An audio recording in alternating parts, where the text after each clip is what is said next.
السلام علیکم ورحمۃ اللہ وبرکاتہ۔ میں آپ کو خوش آمدید کرتا ہوں اپنی یوٹیوب چینل بیسک قرآن 2.0 پر۔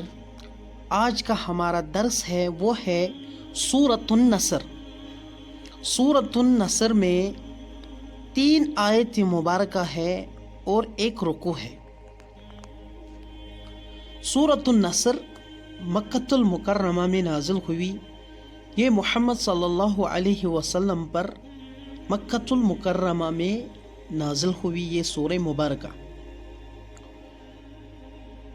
سورہ نصر کے معنی ہے مدد اور فتح کے معنی ہے کامیابی۔ اذا جاء نصر اللہ سے مراد فتح مکہ ہے۔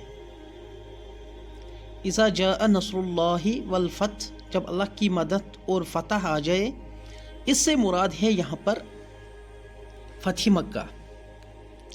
عرب کے قبائل اسلام قبول کرنے کے لیے فتح مکہ کا انتظار کر رہے تھے۔ عرب کے قبائل کا کہنا تھا کہ اگر محمد صلی اللہ علیہ وسلم اپنی قوم پر غالب آ گیا تو یقیناً وہ نبی ہے، تو بلا شبہ وہ نبی ہے۔ جب اللہ تعالیٰ نے آپ صلی اللہ علیہ وسلم کے ہاتھوں سے مکہ فتح کروایا تو عرب کے یہ جو قبائل کے لوگ تھے نا، یہ فوج در فوج اسلام میں داخل ہوئے ہیں۔ اس کے بعد 2 سال نہیں گزرے تھے کہ سارا عرب مسلمان ہو گیا، اور تمام قبائل میں کوئی ایسا شخص نہ تھا جو اسلام کا اقرار نہ کرتا تھا۔ ابن عباس رضی اللہ تعالیٰ عنہ سے روایت ہے کہ ایک دن حضرت عمر رضی اللہ تعالیٰ نے شیوخ بدر ان کو کہتے ہیں کہ جو بدر کی جنگ میں شریک ہوئے، شیوخ بدر کی موجودگی میں مجھے بلوایا۔ حضرت عمر نے ایک دن حضرت ابن عباس رضی اللہ تعالیٰ کو بلایا اور حاضرین سے پوچھا، یعنی ان شیوخ بدر کے سامنے پوچھا کہ اذا جاء نصر اللہ سے کیا مراد ہے؟ تو ان شیوخ بدر میں سے کچھ نے کہا کہ اس صورت میں یہی حکم ہوا، جب ہمیں فتح و نصرت حاصل ہو تو ہمیں اللہ کی حمد و استغفار کرنا چاہیے، اور ان میں سے اکثر خاموش ہو گئے، انہوں نے کچھ نہیں کہا۔ مگر پھر حضرت عمر رضی اللہ تعالی عنہ نے ابن عباس سے پوچھا کہ اے ابن عباس، تمہاری کیا رائے ہے؟ تو ابن عباس نے کہا کہ اس سے مراد رسول اللہ صلی اللہ علیہ وسلم کی موت کا وقت ہے۔ اللہ تعالیٰ نے آپ کو اس کی اطلاع دی اس سورہ مبارکہ سے۔ یہ سورۃ النصر، اس کے نازل ہونے کے بعد حضرت ابو بکر رضی اللہ تعالیٰ عنہ ایک کونے میں رونے لگے۔ باقی صحابیوں نے کہا کہ اے ابو بکر، اللہ تعالیٰ نے فتح و نصرت کا اعلان کیا تو آپ کیوں رو رہے ہو؟ مگر ابو بکر رضی اللہ تعالیٰ عنہ نے کہا کہ اب محمد صلی اللہ علیہ وسلم کا جدائی کا وقت آیا ہے۔ جو میں جانتا ہوں وہ آپ نہیں جانتے ہو کہ اب ہمارے درمیان زیادہ دیر تک محمد صلی اللہ علیہ وسلم زندہ نہیں رہیں گے، اب وہ اس دنیا سے چلے جائیں گے۔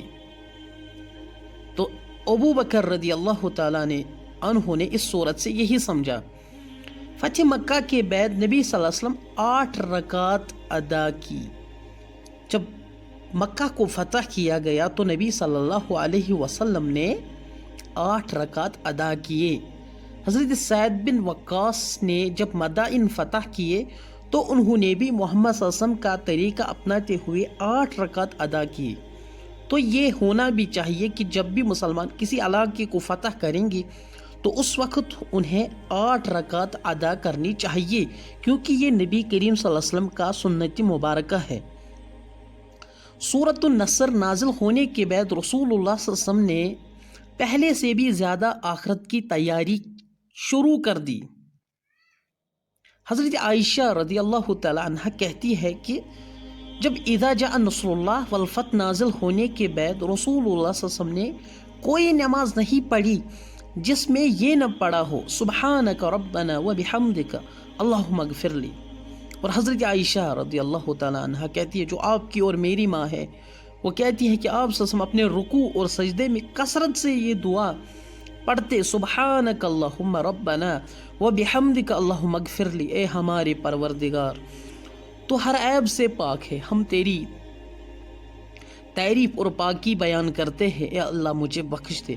یہ محمد صلی اللہ علیہ وسلم کثرت سے سورہ نصر نازل ہونے کے بعد یہ دعا کثرت سے پڑھتے تھے۔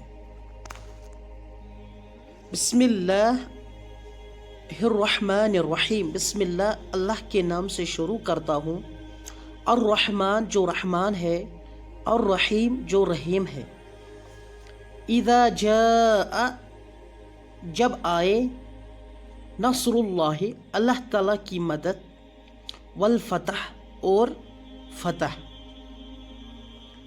میں نے آپ کو پہلے ہی بولا جب یہ سورۃ مبارکہ نازل ہوئی تو کچھ صحابہ نے یہ سمجھ لیا کہ اب محمد صلی اللہ علیہ وسلم کا آخری وقت ہے، تو اسی لیے آپ صلی اللہ علیہ وسلم کو تسبیح اور تحمید کرنے کا حکم دیا گیا۔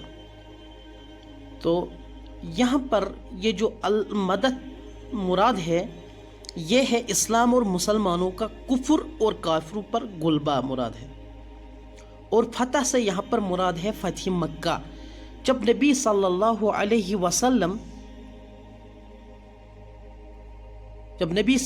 نے فتح مکہ کیا، جو نبی صلی اللہ علیہ وسلم کا مولد و مسکن تھا، لیکن کافروں نے آپ کو اور صحابہ کرام کو وہاں سے ہجرت کرنے پر مجبور کر دیا۔ جب 8 ہجری میں یہ مکہ فتح ہو گیا تو قبائل کے لوگ فوج در فوج اسلام میں داخل ہونے شروع ہو گئے، جبکہ اس سے قبل 1-2 فرد مسلمان ہوتے تھے۔ فتح مکہ پر یہ بات بالکل واضح ہو گئی کہ آپ اللہ کے سچے پیغمبر ہیں اور دین اسلام دین حق ہے۔ یہاں پر فتح سے مراد ہے فتح مکہ۔ مؤرخین کہتے ہیں کہ جب نبی صلی اللہ علیہ وسلم نے مکہ کو فتح کیا تو وہ بلڈ لیس ریولوشن تھا، اس میں ایک خون کا قطرہ بھی نہیں بہایا گیا، بلکہ جب نبی رحمت صلی اللہ علیہ وسلم مکہ کی طرف اپنی سواری پر گئے تو بڑی انکساری عاجزی کے ساتھ اپنے سر مبارک کو نیچے کرتے ہوئے گئے، اور پھر بعد میں یہ اعلان بھی کر دیا گیا کہ لا تثریب علیکم اليوم، آج تم پر کوئی پکڑ نہیں ہوگی۔ محمد صلی اللہ علیہ وسلم نے یہاں تک کہ محمد صلی اللہ علیہ وسلم اور صحابہ کو مجبور کر دیا گیا کہ آپ مکہ چھوڑیے، انہوں نے ہجرت کی۔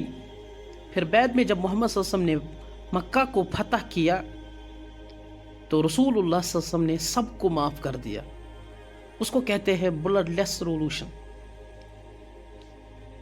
وَرَأَيْتَ النَّاسَ، اور آپ دیکھو گے اے محمد صلی اللہ علیہ وسلم، الناس لوگوں کو، یدخلون وہ داخل ہو رہے ہیں، فی دین اللہ اللہ تعالیٰ کے دین میں، افواجہ فوج در فوج۔ یہ میں نے آپ کو پہلے ہی بولا کہ قبائل کے لوگ یہ چاہ رہے تھے کہ اگر محمد صلی اللہ علیہ وسلم اپنی قوم پر غالب آ گیا تو وہ حقیقتاً آخری نبی ہے۔ تو پھر اس کے بعد جب نبی صلی اللہ علیہ وسلم نے فتح مکہ کیا تو لوگ فوج در فوج اللہ تعالیٰ کے دین میں داخل ہو گئے۔